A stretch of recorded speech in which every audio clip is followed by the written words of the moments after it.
I was reading a book called God's Statesman, and it was a book about William Wilberforce. And this was at a time when I was reading a lot of church history. And somebody had said to me, this is a guy that you'll be able to identify with. And I did, because he was in very great success. He was upper class. He was a powerful man in England who was converted, and very dramatically in the sense of the way he was witnessed to by people, a series of witnesses.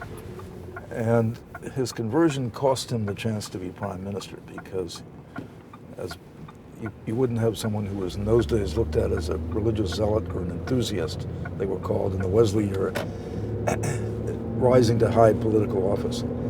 But he got to Parliament at an early age and started to read about the slave trade and slavery and started to think about it. And the more he did, the more outraged he was that we were taking human beings made in the image of God and we were putting them in the holds of ships and throwing them overboard if they got sick or if the ship was too heavy. They had no property rights. And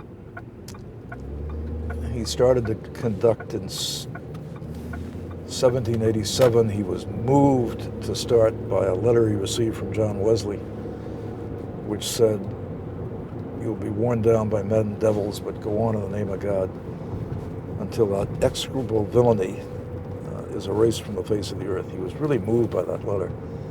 Started the campaign, lasted 20 years. 1807, the slave trade in England was abolished. You've seen the movie Amazing Grace when he rolls out the petition that 390,000 people had signed against slavery. And he, though from the upper class, began to identify, this is a good example of this, began to identify with the most powerless people in society. And he really became a phenomenal champion of the freeing of the slaves.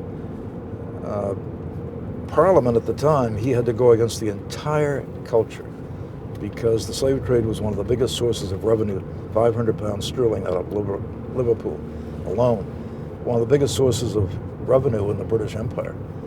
So he conducted that campaign with a small group of men who banded together and famously wrote in his diary one day, he said, "God has laid before me two great objectives, the abolition of the slave trade and the reformation of manners." He understood better than anyone else that you could end a systemic evil like slavery, but it wouldn't accomplish the goal if you didn't also change the hearts of people, which is one of the things that has been a passion of mine in ministry, that you not only bring aid to the prisoners and do things to evangelize prisons and help the prisoners, but you also, at the same time, you are working to change people's hearts in society, because systemic change won't last without the public attitude changing. And he got that. He was one of the few people in his book, which was 48-word title. I think it was a 48-word title, which was Religion as it is practiced and professed in the churches today compared with real Christianity. And the 48 words to describe that. But it was a searing indictment of the church. And it's a book on holiness that's one of the best I've ever read. I love the book. It's now published, just Real Christianity.